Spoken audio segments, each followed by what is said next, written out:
Lady, what is that? It's time to get the inside scoop on the Utes. This is your Utes Daily Update with JJ and Alex on 97.5, the KSL Sports Zone. Pretty much what we saw at the beginning. Not a lot of separation. I would say if there has been separation, Mekhi Bernard, Mike Mitchell, and Jalen Glover are the first three, not necessarily in that order. But all three of those guys are doing a nice job. Then you got Hunter Andrews, Charlie Vincent, Dejon Stanley. They're in that next group of three. It's those six guys that are getting the reps. I mean, that's a good problem to have, right? 6 deep at any position. This is going to be a good topic to talk to Steve Bartle about because is this like quarterback when you have 2 quarterbacks, you have none? If you have 6 running backs, do you have none? Or is somebody going to emerge here? Is there somebody who's going to have a big season at the running back position? Or is this going to be kind of like the last couple years where you didn't have that 1,000-yard? I mean, you look back and they've been spoiled with Tavion Thomas. And before that, obviously, Zach Moss, Ty Jordan with that, it was brief, but just an amazing season in 2020 in the COVID-shortened year. But then you go back to Zach Moss and then obviously Devontae Booker. They've just been spoiled with these big-time 1,000-yard backs that end up in the NFL. What about this year? And does that matter this year with all the talent they have at other positions? The answer is more complicated than you might think. BYU, what'd they say? They might travel 8 tight ends? And then Utah's going to travel 6 or 7. We got 15 tight ends traveling to different games across the state. You never have too many tight ends. Well, no, it is a position you can benefit from it. Come on. Joining us on the program right now, he is our Ute Insider, KSLSports.com. Steve Bartle on the program, as usual, here with us, giving us an update on camp. Our program brought to you by G2G Bars. All natural ingredients and no preservatives make the G2G Bar perfect for anybody who needs a quick, tasty, and nutritious boost. Let's jump in right here with Steve. It's The Cut. Let's jump in right now. It's time for the biggest story of the day. This is what made the cut with JJ and Alex on 97.5, the KSL Sports Zone. All right, this portion of the show brought to you by an incredible selection of Kia, Subaru, Jeep, Dodge, Ram, or Chevy. It's the Doug Smith dealerships in American Fork and Spanish Fork. Great service starts with know-how. Nobody knows like Doug. And nobody knows the Utes like Steve Bartle. Steve, thanks for being on the program again, man. Is it really a plethora of tight ends that the Utes are dealing with? And really, could all of them be that beneficial to the roster, too? Man, I'm fascinated by this tight end room because, like you guys said, there's a plethora of them. They have six guys that I think can see the field this fall and see the field like pretty consistently, pretty regularly. Like that's the thing that is so unique about this group is, they just have guys. You have a proven veteran in Brant Keithy. You've got a guy that's been in the program now multiple years who's Kyle Whittingham said on Monday has been the most consistent tight end in camp so far, and Miki Sugaturanga. And then you've got all these other guys, Carson Ryan, Landon King, Dallin Bentley, and this other guy now, Caleb Lohner, who every time we talk to somebody, like his name pops up, like offense or defense, coach or player, they always find a way to mention Caleb Lohner. And so it's just, it's unique. And when you actually look at the strengths and what each of these guys bring to the field, they all kind of complement each other really well. And certain strengths work well with others. And so it's just, it's fascinating how they're going to utilize all of these tight ends. I'm pretty positive we are going to see 14 personnel this season with 4 tight ends on the field at one time. And we'll probably see it just, as they march down the field and that sort of thing. Like, so it's not going to be a red zone strictly type person. Like we could see it they're just out there, 14 personnel, 4 tight ends, and they can line them up in line. They can line them up out wide. And so in this tight end room, it is going to be the biggest difference maker for Utah this season because of the ability in the room and the depth that they have and the versatility that they have with these guys. That's awesome, Steve. It's great for Utah and great for all those tight ends, but there's only so many plays. There's only so many times they're going to throw the football. How do they keep all these guys happy? How do they make this work? Plus, we haven't even talked about the receivers. We haven't even talked about the run game either. How do they keep everybody here happy? How do they get the most out of the talent they have on this roster? on the offensive side at these skill positions. Yeah, it's going to be a fascinating storyline to follow this fall because they haven't had this amount of guys at tight end or at wide receiver, right? Like I've shared this multiple times over the last couple of weeks, but it wasn't too long ago, 2018, 2019, where you're talking about 3 or 4 guys in the passing game between the wide receiver and tight end rooms alone, like combined as legitimate options. And now we're talking about, 3 in the wide receiver room, 3 in the tight end room, potentially more, a couple breakout guys. And so, yeah, there are going to be a lot of mouths to feed. And, part of it is simply that's going to raise the level of competition. Guys have to make plays. They have to capitalize on their opportunities. That's always going to be the biggest priority at Utah. Is you got to earn your keep. But I do think part of it is going to be managing who gets however many targets, who they try to game plan for, and that sort of thing each and every week. Every matchup is going to provide unique opportunities to get somebody involved. It's going to provide a unique matchup. It's going to, provide a certain look that they can exploit. And Andy Ludwig and that coaching staff, they do a great job of scouting the opponents and putting together game plans and that sort of thing. And so that's going to be an important factor as well. So, it's going to be interesting. There are a lot of mouths to feed. And like I said, we haven't even really started to talk about the wide receiver or running back rooms. It's going to be interesting. Yeah, the wideouts are always intriguing every year because we wonder if that talent will get utilized, to the extent that they should. But the running back room is interesting because it's got a lot of talent in it, and yet we don't necessarily see who that 1, 2, 3, 4 is going to be. I think that Mekhi Bernard, as the veteran and the guy who has run the ball and caught the ball a lot out of the backfield, that's a massive piece to that. And I couldn't see him necessarily being anything other than RB1. Maybe you disagree, but one of those interesting names. And Jalen Glover, we know his name, but I think it's Mike Mitchell is one of those guys that we're looking at and we're going, hey, this guy kind of is getting talked about a lot.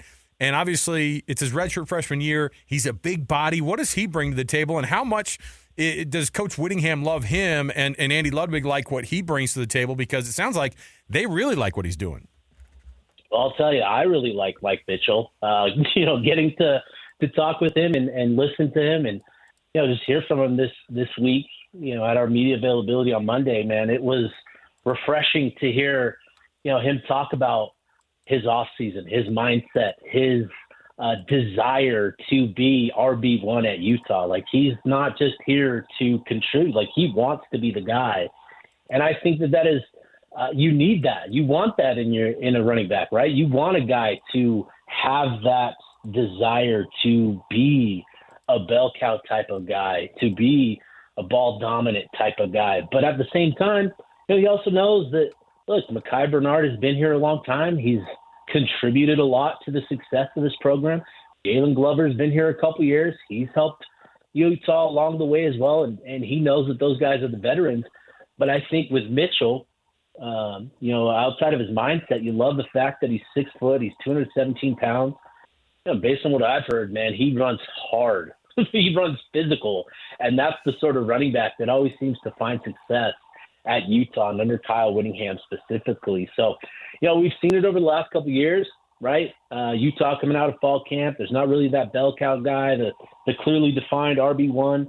But then, we get into the season, you start handing the ball off to these guys, and suddenly somebody makes a couple plays. And then, you start to feed them the rock a little bit more consistently.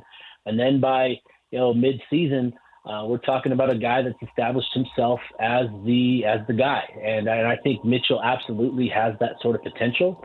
And he's got a game that really works well with the other 2 backs in Bernard and Glover, who are more of those athletic, change of pace type guys that can complement a real power runner.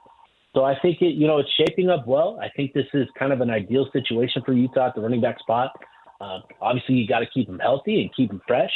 But I really like Mitchell's potential this season. It's hard to imagine a Kyle Whittingham team really throwing the football a lot. But it feels like, to me, Steve, that's their strength on offense right now. With what you just talked about, the running back room, it's good. But you got all these tight ends and you got these receivers, and Cam Rising is back, and Brent Keithy's a preseason All-American. Feels like the strength of this offense could be in the pass game. Could we see Utah throw the ball more than they've ever thrown it before? Or do you think that still stays with Kyle's mantra without run the ball first? And how do you see that developing? Could we see a different Utah offense this year as far as run-pass distribution? Yeah, I think there's definitely room for that to be the case this season. Obviously, we got to get into the games and we got to see how they play out, right? If Utah's up comfortably, in the third and fourth quarter, they're not going to continue to throw the ball around a lot, right? So that's always a big factor. But when we're not talking about garbage time type of offense, right? When we're talking about you're in the thick of it. Like I do think, the strengths of this offense, they point to the passing game. And I think when Utah knows what they have in Cam Rising, they know what he's accomplished. They know what he's capable of. And I think there's been, a mindset, a goal, this offseason of bringing in as much talent as possible to surround Cam Rising with those options, to allow him to be that sort of quarterback, right? And I think it says a lot of Cam Rising that, Kyle Whittingham, Andy Ludwig, that they trust him enough to potentially be a pass-heavy offense. And I do think we'll see the ball thrown around, quite a bit more. I think there's absolutely a benefit to it as well, right? You throw the ball around, you open up the run game. You get the run game going, suddenly, defenses have to counter and bring somebody else in the box. And then it's just this boxing match back and forth. And I think that can be a real advantage for Utah this year. So I think, there's a lot of things going into it, but I do think Utah can certainly be a team, at the end of the season that we look at that run-pass ratio and it's tilted in favor of the passing game this season. I think there's a real possibility, a real chance, a real good chance at that being the case this season. You have the projected depth chart up at KSLSports.com. People should go check that out. I mean, again, you want to get the download on the Utes while it's happening. You get it from Steve because it's phenomenal stuff. But on top of it, there's a lot of names you recognize. There's a lot of names that you go, of course. But what are some of the guys when you're typing this article up and you went, you know what? This is a name that you've started to really like, or that you notice that the coaches are liking. Is there somebody on that depth chart, not even necessarily as a starter, but maybe somebody sneaking in that second unit even, that could be a surprise name, or somebody that you fans don't necessarily know right now? Yeah, I think that's always a fun part of the season, is getting into these games and seeing who emerges. Right, Dalton Kincaid was that a couple years ago, where he burst on the scene game one. I think he had 2 tutties and 76 yards against Weber State in 2021, and so who's going to be that next guy? I think there's a couple guys that come to mind. First, Dijon Stanley at that running back spot. Here we are talking about Bernard and Glover and Mitchell emerging as a trio, but I think Stanley has this sort of unique skill set and athleticism with his speed that you kind of have to find ways to manufacture ways to get him some touches, because his speed is just such an advantage. So I would look at Stanley as being a guy that could potentially be on that surprise breakout list. Another guy I think has, from what I've heard, has had a good camp so far has been Micah Pittman at receiver. He didn't get off to a great start last year. We know the name, but I think after what happened last season, I think a lot of people are just kind of wondering what's going on with him. And I think he's had a good camp and could potentially be have a much better season this year. Dallin Bentley, I think, is going to be a name that will surprise a lot of people, seeing him listed as a starter at that wide tight end spot, just considering the depth. But Dallin Bentley, he's a guy that's legit 6'5", almost 6'6". He's 255, 260 pounds. He grew up a receiver at Taylorsville. Then he had this crazy growth spurt from his junior, senior year, He grew like 8 inches, I think. He goes to Snow College, and he's learning the tight end position, and after a year there, he looked really good, and he's still got this athleticism that just pops. And I think that was what attracted Utah to him the most, was he's got these clips of doing these crazy athletic feats and really impressive stuff. So I think Dallin Bentley is going to be a guy that surprises people. Along the offensive line, Tanoa Togiai is going to be, I think, a good contributor at left guard. And then defense, just a couple quick names. Trey Reynolds, I think, is going to provide a real physical presence at that linebacker room. If you get him, squared up against a really run-heavy team, he's going to have his way. He's going to win a lot of those matchups and really plug gaps. He loves the game. He loves to be physical. So I look at those guys primarily as those kind of surprise breakout type of guys. We chatted with Alakai, oh my goodness, Gilman from Stanford, and that's a guy too that comes in, and he came in from the portal. What kind of promises he have? Where's he going to be at on this list? Yeah, I think So we've talked a lot about that safety position with names Teo Johnson and Nate Ritchie primarily, but I think Alakai Gilman is going to be a guy that forces his way onto the field. He just, he got here for spring ball, and so he got those few weeks in to kind of get familiar with the system and get familiar with the scheme and how Morgan Skelly coaches that room. And he's come into fall camp now with that under his belt, with a few extra months of prep, and he's looked great in camp. It's allowed him to kind of settle in and play more instinctually. And this is a guy that, coming out of high school, even you go back and read some of the scouting reports on him as a recruit, raved about his instincts and just his ability to make plays. I think that's, he can be a sort of versatile safety to complement Nate Ritchie and Teo Johnson. He can line up, deep over the top and help you there. He can line up at nickel. He can line up at strong safety. So he's kind of this nice little chess piece to have at that safety room. I think he's going to be a guy that finds a few different ways to help contribute to this defense this season. As we're going through this list and I'm looking over your depth chart, it's pretty obvious this Utah team is really loaded with talent. They're stacked at every position. But is there any place where you look at, Steve, if you're being really, really objective and you say, you know what, I'm not sure. I don't know. I got to see on the field.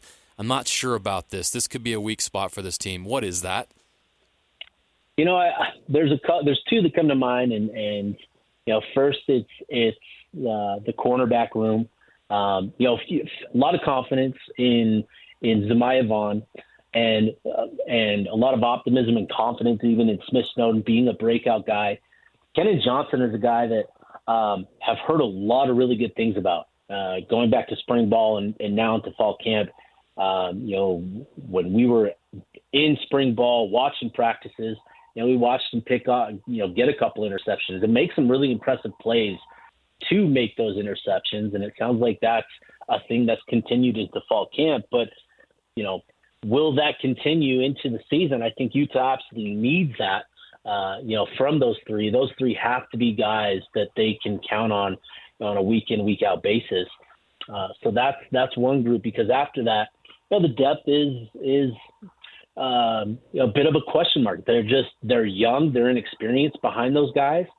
There's talent in that room behind them, but the inexperience is something that is certainly noticeable. So you're going to want Smith and Zemiah and Kenan to be guys and to be reliable. And then the other group is the defensive end room, which may surprise people just considering how Whittingham has talked about that. That's a group that's 7 or 8 deep, and they've definitely got a lot of bodies there and a lot of good athletes. Connor O'Toole has been a guy that's been in that room now a couple of years. Van Fillinger has been a mainstay in that starting lineup for the last few years as well. But having to replace Jonah Ellis with his production and just having that presence on the defensive line was a significant thing for Utah. It was a significant advantage. And so, do they have somebody? Can Connor O'Toole be that guy this season?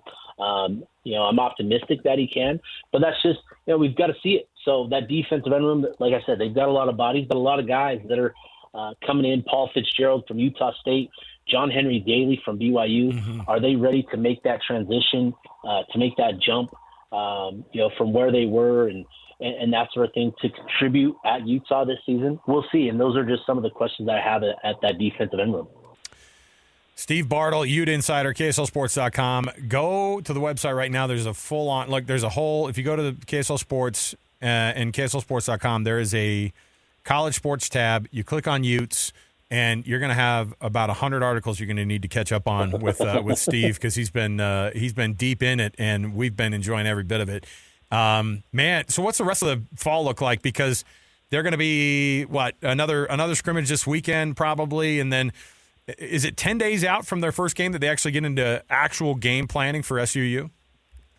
Yeah, so I think they had a scrimmage today, actually, a scrimmage at 10. That was their second scrimmage this morning. So that's it for this week.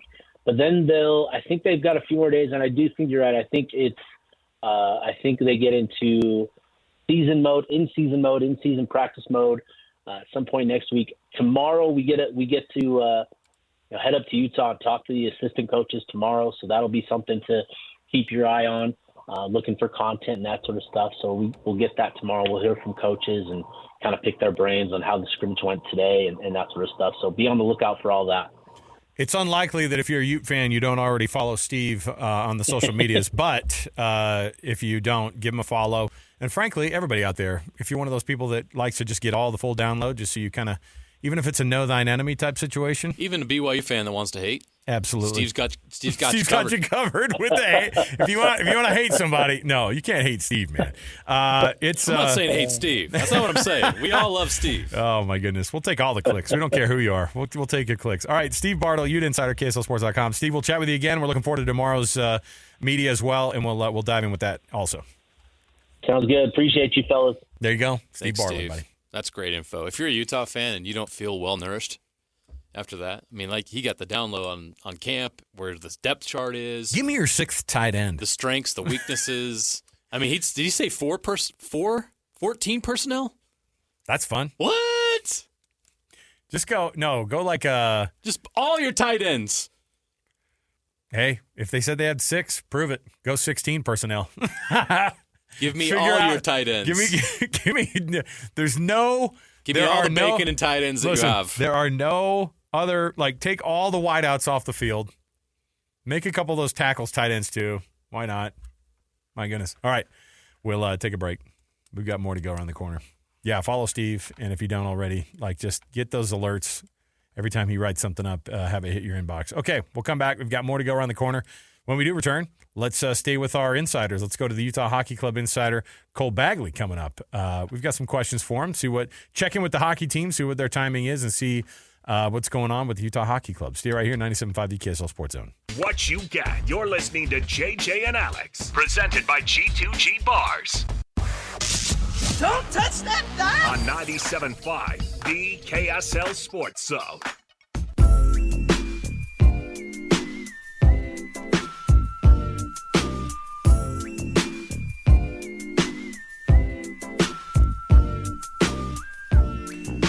All right, everybody, welcome on in. It is JJ and Alex, 97.5 the KSL Sports Zone. He's Jeremiah Jensen. I'm Alex Keary. Thanks for being with us on the program. Give me some renderings, and I will be a fan. I don't care what it is. We love renderings. If you give me a rendering, and frankly, the renderings of the Southtown Mall, what it's going to turn into with the hockey club taking over, honestly, it looks like pretty straightforward. It looks just like a building, but you know what I'm doing? It's got a hockey logo on it. Give me Ryan Smith in a hard hat. I want all of it. Can we turn over some sand somewhere? Let's build this thing. Let's get this thing going. Joining us on the program right now, Utah Hockey Club insider, KSLSports.com, Cole Bagley on the program. Cole, you saw the renderings. I know we're supposed to be totally blown away, but it's a pretty square building. It's going to have some ice rinks in it. I guess it's all what goes on inside what's going to be cool about this place, right?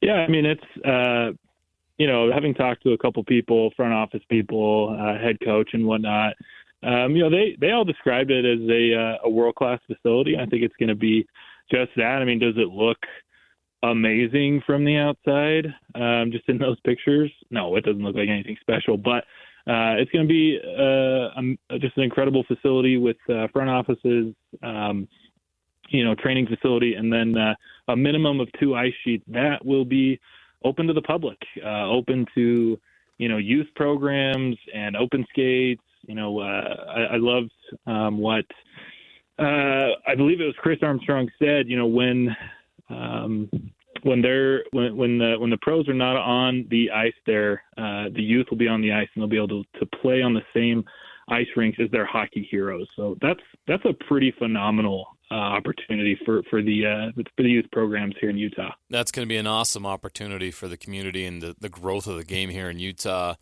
We're used to cover, Cole, you covered college football. You know all about the recruiting arms race and what happened in college football with all these fancy facilities and everybody had to outdo everybody else. How important are facilities in those type of things in the NHL? How much does it matter to the players? How nice does it have to be? Does it matter in free agency? Can you kind of help people understand just how is it different in the NHL or is it also important? Ice time is huge.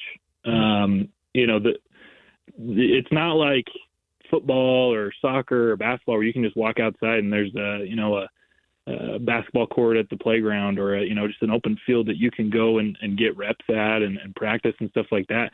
And this also isn't Canada or the northern part of the United States where you've got ponds that you can just jump on and play on for a good portion of the year. Facilities are huge, especially in growing the youth game. I mean, back in 2002 when Salt Lake City hosted the Winter Olympics, the youth game saw a huge jump because of the amount of facilities that they were able to construct. Murray Ice Rink, A-Cord, the Oval, Steiner, which is a facility up at the University of Utah.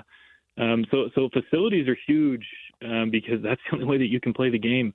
And it was forthcoming, with the Utah Hockey Club moving up here from Arizona. They were going to need a practice facility. They were going to need something better than what the Oval can provide, or the development camp was taking place mostly up in Park City. And so, this was forthcoming, and it's going to be an awesome facility. And I'm so excited for the impact that this is going to have on the youth game. Kids are going to be exposed to the sport, and then guess what? You can go and play on the same sheet as your heroes. Or you could be like us and just fall all over the ice sheet like your heroes, only they're not falling end up apart. in a wheelchair. You know what? They shot that. We were supposed to get together and get on some ice. Is that right? Is that still on at some point, Cole? That got canceled. Is everybody worried about broken hips on this staff, or what's going on here? Are we making headway with that? Are we going to be able to shoot some slap shots on that new ice at some point? Oh, for guys your age, I don't know that it's smart to go out. What is that? Zing! Wow. Cole with the takedown. Jeremiah could be in the NFL still. Hey, look, if he were Tom Brady. How dare you? That's on grass. On the ice, I will probably break my hip. But I just don't want to be embarrassed by Cole because he can actually play. Oh, so see, it's all for the best. Hey, get me in the goal. Get me a blocker and a stick. I'll be fine. All right. Rookie scrimmage coming about. What's this rookie? We're learning. Fans are learning. I'm aware of it, but for fans that don't understand, what is the rookie series all about, and how can we watch it? Yeah. So the rookie face-off, well, first of all, they'll do a rookie camp, which is basically just a continuation of the development camp. Pretty much the same players that were at that development camp last month will be at this rookie camp. So, it's all those draft picks. It's a couple of AHL guys, and it's other guys that, the team has just invited to see if those certain players might have a role with the organization. So a continuation of that development camp next month, rookie camp. Guys are going to be coming out here to Utah first. They'll be going through, drills, training sessions, scrimmages, things like that. And then the team will head out and participate in the rookie face-off tournament, which is September 13th through the 16th. 7 NHL rookie teams from the Utah Hockey Club, the Los Angeles Kings, Colorado Avalanche, Seattle Kraken, San Jose Sharks, and Vegas Golden Knights will participate in this tournament. And so what it is it's a display of the newest players. Of a lot of the top draft picks are going to be there. The number one overall pick to the San Jose Sharks. Macklin Celebrini is going to be there, playing for San Jose, so that'll be interesting. But all the games will be available to stream on UtahHockeyClub.com, which is going to be fantastic. And I would highly recommend, any fans out there that are just excited about the team but really have not watched the sport. This is the perfect opportunity to familiarize yourself, to watch these games for free, and to see first-round draft picks TJ Ginla and Cole Bowden suit up for the Utah Hockey Club for the first time and play against NHL-level talent, NHL-level prospects. So I am very much looking forward to this. I can't wait to see those guys out there and get a real first look at how these guys look at this level. Cole, I'm kind of throwing you a curveball. I didn't prep you for this, but one thing I'm learning is just normal. I know the NHL stuff. The NHL stuff is new, and I had a friend reach out, and I also read some stories on this as well, and was like, "Did you see this? The Blues tendering offer sheets to two Edmonton Oilers players, which was one kind of unheard of, and two a little bit like not done. Like it's the kind of thing where amongst GMs, it's like you don't do that, man, and like it's getting a lot of weird fallout. Can you explain what happened and how that whole thing kind of went down and what's hockey's deal with these unspoken rules among the GMs? On this one, Alex, you got me. I actually haven't seen a whole lot on that development. So next time I jump on, I told you, I was like, I'm going to throw a curveball at you, but it was like, it was a weird thing. It was like, the fallout from Armstrong, who, by the way, another GM with an Armstrong last name with the Blues, obviously, how many Armstrongs are in the NHL? It was like, hey man, now? It was the first time in league history that you had two players have offers tendered to them as restricted free agents, and now the Oilers have to respond and match it, otherwise they go to the Blues. But that aside, I do want to know if somebody's kind of following along with this Utah Hockey Club and where they're at and where the development is. I know that a guy like Dylan Guenther, who you had a write-up today at KSLSports.com, what does Dylan Guenther bring to the team? Because these are every player that we can get kind of a little bit of a download on is important to us. So what does Dylan Guenther bring to this Utah Hockey Club team? Man, as I've familiarized myself with this roster, because to be completely honest with you, until I started covering the beat, I had not paid a lot of attention to, formerly the Arizona Coyotes and what they've been doing. Now they hit Neither the did a lot button. of people in Phoenix. I was going to say Coyotes fans didn't either, but anyway. Yeah.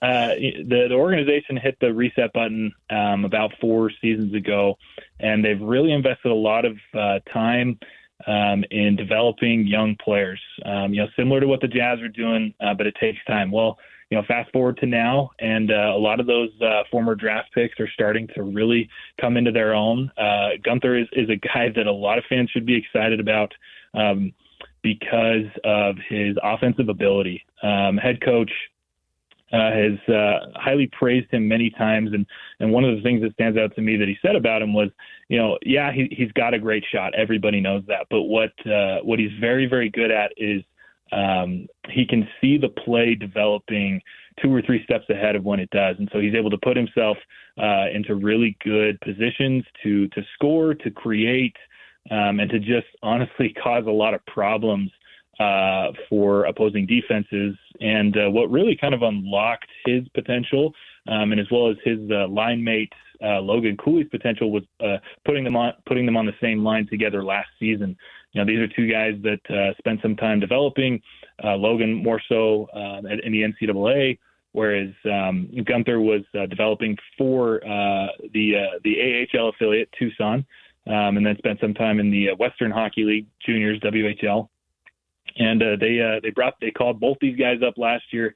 They put them on a line, and together they were a very productive duo. They both registered a good amount of goals and assists, and they just work perfectly together. And so both he and Cooley are guys that Utah fans can be excited about now. It's not a TJ Ginla or Cole Bowden situation where, hey, it might be 2 or 3 years before we see these guys come up. Nope, that time has already passed by, and these guys are playing for the team now, and they're exciting, and they are very, very talented. And so Guenther is an exciting young prospect. Well, I guess he's on the team now, so he's just an exciting young talent who will have his first opportunity to play a full season with the team this year. And I expect him, as well as Logan, to take a big leap and be a very, very productive second line for the Utah Hockey Club. I saved the most important question for last, Cole. When and where can we buy those dang sweaters? I want one. Yeah. So as far the most we know right now is that the sweaters will be released in September. There isn't a specific date yet, but so Fanatics took over the contract for the next 10 years. Adidas had it before for a 6-year contract, and now Fanatics is doing their first league-wide outfitting for on-ice jerseys, if you will. So Fanatics has the contract. This is their first year doing so, and they're making sure that they get this one right. If you read the article that I put out today on that, it's just really interesting that they've made some slight changes, but they really, really did their research, bringing in players, coaches, staff, front office members, and asked them, how can we improve these jerseys? And the Utah Hockey Club will get their first jersey this season. Obviously, I think they look really nice. I love kind of that diagonal text. That's very hockey esque. The New York Rangers have the same thing. Pittsburgh Penguins have repped jerseys like that before. Other cities have done so. I love it. I wouldn't mind if they keep these sweaters moving forward, and then just give us, whatever the new mascot is, give us an alternate in the mountain blue with that new mascot logo. But fans can purchase these in September. In the coming weeks, I am certain that we'll get a solidified date on when those will be released. But look to fanatics.com or shop.nhl.com. And very soon, the next couple of weeks, you'll be able to get your hands on one. And I know for a fact, Jeremiah, you're going to be getting a Josh Doan, aren't you? Yeah, Rookie of the Year. I'm all in. Okay. I just got to come up with the financing. The rates are terrible right now. Oh, I'm trying to get a loan for my first Utah hockey jersey. Well, it's not going to be a Nike one at least. Fanatics might be semi-reasonable. No. Right? No? Okay. No chance. I'd expect them to be about the same price as the Adidas ones were, and I believe those went for $260 for the authentic. Again, I have to finance, so I'm trying to find the best rate. Yeah, you'll get the authentic one. I'll get the tank top version. Tank top version? What are you That's going to be the one I get. That'll be the one I can afford. Sun's out, guns out. Absolutely. Well, it'll be 100 degrees. JJ's going to wear his new hockey sweater into the station. Well, we'll go skating, and Alex, you can wear your tank top jersey out on the ice. I can skate, all right? I have been known to still be able to skate a little bit, all right? So let's go out there. I have no problem falling on my butt, too. I got enough padding going on naturally that I should be okay. All right. Cole Bagley, Utah Hockey Club Insider, KSLSports.com. Go check out his stories. We've been doing this with him and Steve Bartle, who both started the same day. It's like, if you need to get a download on these teams, let's go. Go to the KSLSports.com website and click on the Pro Sports, click on the hockey link, and then you can get all of Cole's stories right there. All right. Cole, thanks again, man. We'll chat with you again. Hey, thanks, guys. There you go. Cole Bagley, everybody. Let's take a break. We'll come back. Are we giving away anything? Hey, it's Win Ticket Wednesday. When is that? Should we do it right now? Okay. Caller number 12 right now. 801-575-ZONE. You get 4 ticket vouchers to the Salt Lake Bees. Any home game the rest of the 2024 season. 801-575-ZONE. That's 801-575-9663. Caller number 12 right now gets a family 4-pack of tickets. Let's get it going. And it's a Win Ticket Wednesday. So we've been giving out these tickets all day, and you can go see the Bees as the season's going to start winding down here. They end about mid-September, don't they? The Bees, beginning September, mid-September? Isn't that kind of where the minor league baseball season is? Yeah, it ends right around the first of September. You'll have a handful. You'll have a handful of home series still to be able to choose from. So or home games. So running out of time though. Let's go. 801-575-ZONE. Caller number 12 gets a family 4-pack of tickets to see the Bees. We'll come back. We've got the it's totally worthless but absolutely needed rankings across the world of college football. What ESPN's SP Plus has put Utah and where they rank teams like BYU and some of the other teams inside of the Big 12 and many other rankings across the country. So stay right here, 97.5 the KSL Sports Zone. On the Zone, this is JJ and Alex, presented by G2G Bars on 97.5 the KSL Sports Zone.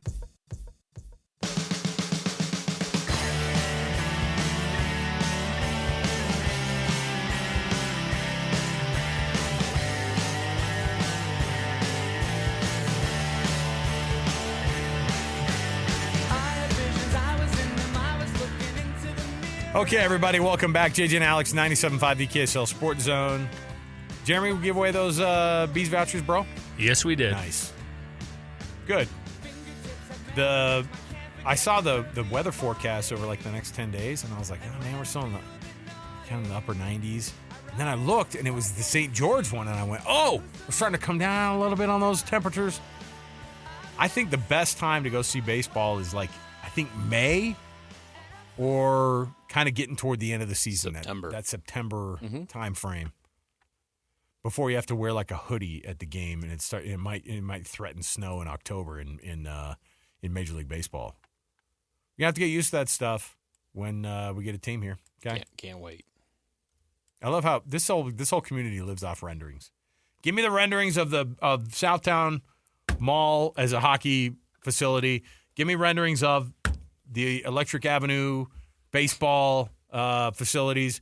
Give me all of it. We Utahns are obsessed with the future. Oh, yeah. Oh, yeah. It's the Libyans, Marty. I remember as a kid, I was like, what the heck is Libya? And, yeah,